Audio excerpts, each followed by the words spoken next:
criança olha para os pais e diz, com a serenidade de quem recorda um sonho: "Eu já morri antes." Ela começa a descrever lugares que nunca visitou, pessoas que nunca conheceu, detalhes que não existem em nenhuma lembrança compartilhada. Em um primeiro momento, os adultos riem, achando que é fantasia infantil. Mas quando cada descrição começa a coincidir com fatos reais, nomes, cidades, eventos históricos, o riso dá lugar ao silêncio. O que está acontecendo aqui? Em diferentes partes do mundo há dezenas de relatos assim. Crianças que afirmam se lembrar de outras vidas, com detalhes tão específicos que a ciência não pode simplesmente ignorar. São coincidências, ecos da imaginação, ou estamos diante de algo que desafia o que entendemos como realidade? Hoje, vamos investigar casos reais documentados e analisados por pesquisadores de universidades renomadas. Nomes como Ian Stevenson e Jim Tucker dedicaram suas vidas a estudar o inexplicável. E o que descobriram pode mudar para sempre a forma como você entende a mente humana. Se você gosta de histórias reais que desafiam a lógica e expandem a consciência, já deixa o like e se inscreve no canal. Porque o que vem a seguir é uma das investigações mais enigmáticas e bem documentadas da história. Na Índia, em 1930, uma menina de apenas 4 anos começou a contar à família que já tivera outro nome, outro marido e outra casa. Seu nome era Shanti Devi, e ela dizia ter vivido em uma cidade chamada Mutra, a mais de 100 quilômetros dali. Ninguém a levou a sério, até que ela começou a dar informações que ninguém daquela região poderia conhecer. Shanti descreveu o formato da casa, os nomes dos vizinhos e até detalhes íntimos de um marido que dizia ter deixado para trás. Quando pesquisadores viajaram até Mutra, descobriram algo impossível de ignorar. A casa existia, o homem também, e confirmava os detalhes que só alguém muito próximo poderia saber. Décadas depois, do outro lado do mundo, um menino americano chamado James Leininger começou a ter pesadelos violentos. Ele gritava à noite, dizendo ser um piloto atingido em combate. Quando os pais, assustados, perguntaram quem ele era, James respondeu com convicção: "Eu era James Houston, piloto da Segunda Guerra Mundial." O menino descreveu aviões antigos, navios e até o local exato onde o piloto Houston havia morrido. Um fato histórico comprovado anos depois. Esses não são contos folclóricos ou histórias populares. Foram documentados, estudados e checados por pesquisadores. Crianças de culturas, religiões e épocas diferentes relatando memórias complexas e consistentes, como se carregassem fragmentos de algo que transcende o nascimento. E talvez o mais perturbador não sejam as coincidências, mas a naturalidade com que essas crianças falam sobre a morte, não como um fim, mas como uma continuação. Como se o medo do desconhecido fosse substituído por uma estranha familiaridade. Enquanto você ouve isso, pense: se uma criança que nunca viu o mar descreve com precisão a queda de um avião sobre o oceano, o que isso diz sobre a memória humana? Se esse mistério já mexeu com a sua cabeça, comenta aqui embaixo. Você acredita em reencarnação ou acha que tudo isso é obra da imaginação? A sua opinião pode inspirar o próximo episódio dessa investigação. Diante de casos como esses, um psiquiatra canadense chamado Ian Stevenson, da Universidade da Virgínia, decidiu fazer o que ninguém até então havia tentado: investigar o fenômeno de forma científica. Durante mais de 40 anos, Stevenson viajou por dezenas de países, entrevistando famílias, comparando dados e reunindo evidências. O resultado foi uma das maiores coleções de casos de supostas memórias de vidas passadas já documentadas. Mais de 2.500 relatos detalhados. Stevenson não era um espiritualista, nem um crente em reencarnação. Pelo contrário, ele se considerava cético. Mas sua formação médica o levava a uma pergunta incômoda.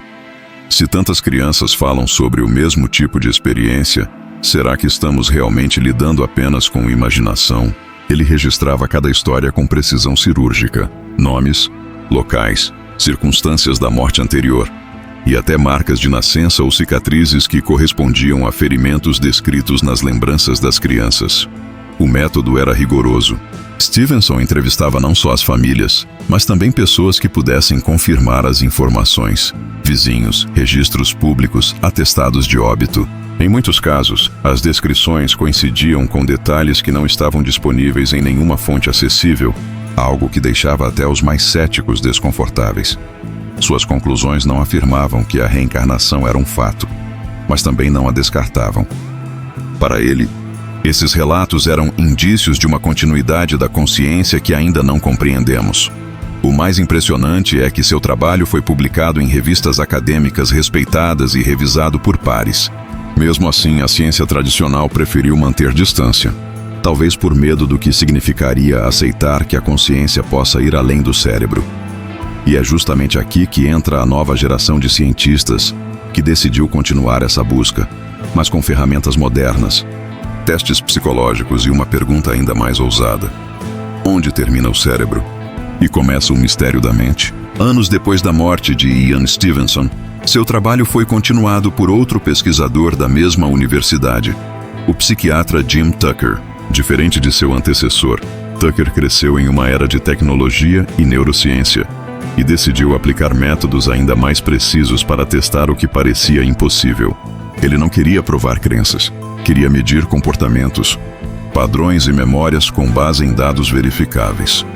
Jim Tucker analisou centenas de novos casos de crianças, principalmente nos Estados Unidos, focando naqueles que tinham informações objetivas, nomes, locais, profissões e até hábitos específicos de pessoas falecidas. Um dos mais famosos foi o de Ryan Hammonds, um garoto que, aos 4 anos, começou a se lembrar de ser um ator de Hollywood da década de 1930. Ele descreveu filmes, colegas de trabalho, o nome da rua onde morava, e até uma morte súbita, todos confirmados mais tarde em registros oficiais. Tucker também aplicou testes psicológicos para avaliar se essas crianças apresentavam traços de imaginação excessiva, transtornos dissociativos ou exposição prévia às informações citadas. Os resultados, para surpresa de muitos, mostraram que a maioria delas era mentalmente saudável, equilibrada e sem qualquer histórico de alucinação ou delírio.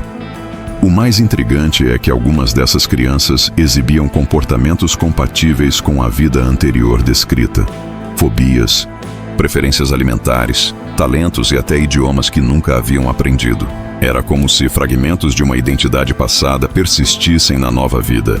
Esses estudos, revisados por pares e publicados em revistas científicas, continuam despertando debates intensos. Afinal, se a memória e a identidade podem atravessar o tempo, será que a consciência é realmente um produto do cérebro? Ou algo muito maior? Se essa pergunta te fez pensar, compartilha este vídeo com alguém cético.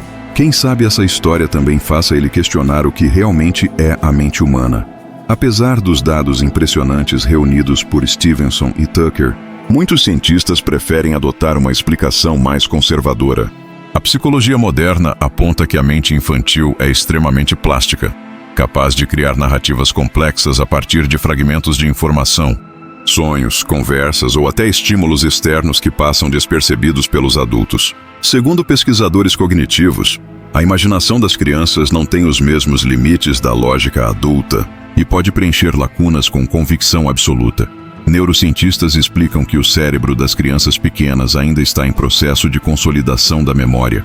Isso significa que, até cerca de 6 anos de idade, suas lembranças são facilmente influenciáveis por sugestões, histórias familiares ou conteúdos audiovisuais. Uma criança que ouve repetidamente uma narrativa pode incorporá-la como se fosse dela, o que, em teoria, explicaria parte dos casos de memórias de vidas passadas. No entanto, há um ponto desconcertante. Em muitos desses casos, não havia acesso prévio à informação relatada. Não havia filmes, livros ou registros que pudessem explicar como uma criança de 3 anos saberia o nome de um vilarejo em outro país ou descrever um tipo de avião usado na Segunda Guerra Mundial. Psicologia tenta conciliar isso com hipóteses como o inconsciente coletivo, memórias genéticas ou simples coincidência estatística. Mas mesmo nessas explicações, há um limite, uma fronteira onde a lógica começa a falhar. Essas análises não tentam invalidar os fenômenos, mas revelam a complexidade da mente humana, que pode criar realidades tão vívidas quanto as experiências vividas. E talvez seja justamente nesse território entre lembrança e imaginação que habita o maior mistério de todos. De onde vêm as nossas memórias? Se você chegou até aqui, já deixa o like, porque a parte mais misteriosa ainda está por vir, e ela vai desafiar tudo o que você acredita sobre o impossível. Mesmo com todas as explicações racionais, existem casos que permanecem como enigmas sem solução. Em alguns deles, as evidências ultrapassam o campo do imaginável. Crianças que nasceram com marcas idênticas a ferimentos fatais descritos em suas supostas vidas passadas. Outras que desenvolveram fobias específicas, medo intenso de água, de fogo, de aviões, exatamente de acordo com a forma como morreram antes. Stevenson documentou dezenas desses padrões, e, em muitos casos, os registros médicos do falecido correspondiam aos relatos da nova criança. Um caso intrigante veio de Myanmar. Um menino afirmava lembrar-se de ter sido assassinado com um golpe no pescoço. Quando os pesquisadores o examinaram, encontraram 2 marcas circulares perfeitamente alinhadas na mesma região. Não eram feridas recentes nem sinais genéticos, apenas uma cicatriz enigmática, sem explicação biológica. Outro exemplo vem da Turquia, onde uma menina descreveu uma vida anterior em uma aldeia distante. Ao ser levada até lá, reconheceu lugares, pessoas e até um quarto onde, segundo ela, havia morrido. Testemunhas locais confirmaram todos os detalhes. Nenhuma delas a havia conhecido antes. Esses relatos desafiam não apenas a psicologia, mas também a própria base do que entendemos por identidade. Como algo tão íntimo, a lembrança, o trauma, a emoção, pode ultrapassar o corpo físico e reaparecer em outro ser. Para alguns cientistas é apenas coincidência. Para outros, um sinal de que a consciência talvez seja um campo compartilhado, uma energia que não se apaga, mas se transforma. E você, o que pensa? Deixe seu comentário aqui embaixo e me diga. Estamos diante de provas de reencarnação, ou de fenômenos mentais que ainda não conseguimos explicar. Sua visão pode mudar completamente a leitura desse mistério. Depois de conhecer tantos relatos, é inevitável fazer uma pausa e se perguntar: o que essas histórias realmente dizem sobre nós? Mesmo que parte delas possa ser explicada por psicologia, coincidência ou memória reconstruída, ainda sobra um espaço, um território onde a ciência encontra o mistério, e a razão precisa admitir que não entende tudo. Talvez o fenômeno da reencarnação, mais do que provar vidas passadas, revele a profundidade e a complexidade da consciência humana. Pesquisadores como Jim Tucker acreditam que estudar essas memórias não é apenas uma questão espiritual, mas uma forma de entender como a mente armazena e acessa informações além dos limites físicos. E isso muda tudo, porque se a consciência puder existir independentemente do corpo, significa que a vida, da forma como conhecemos, é apenas uma parte de algo muito maior. Ao refletir sobre esses casos, algo se torna claro, seja real ou simbólica. A ideia de vida após a morte fala sobre o desejo humano de continuidade, de que nada realmente se perde, apenas se transforma. Talvez o mais importante não seja descobrir se vivemos outras vidas, mas entender por que precisamos acreditar que vivemos. Afinal, toda lembrança, verdadeira ou não, carrega um pedaço do que somos, e talvez isso já seja uma forma de eternidade. Se essa reflexão te fez enxergar o tema de um jeito novo, compartilha este vídeo. Pode ser que alguém, em silêncio, também esteja tentando entender suas próprias lembranças. O que aprendemos com essas histórias vai muito além da ideia de reencarnação. Elas revelam algo mais profundo. A busca humana por significado, por continuidade, por uma resposta que dê sentido ao mistério da existência. Seja como fenômeno psicológico ou espiritual, esses relatos mostram que a consciência não se encaixa facilmente nas definições da ciência. Ela parece ser algo que escapa, que ultrapassa fronteiras e talvez, em silêncio, sobreviva ao tempo. Cada caso apresentado neste vídeo é um convite para repensar o que entendemos como vida. Talvez a morte não seja um ponto final, mas uma vírgula, uma pausa em uma história que continua de formas que ainda não compreendemos. E é nesse ponto que a curiosidade se transforma em respeito, e o mistério em fascínio. Se esse vídeo te fez enxergar a mente humana com outros olhos, se inscreva no canal e ative o sino. Aqui, cada história é uma jornada entre o que a ciência explica e o que o desconhecido insiste em nos mostrar.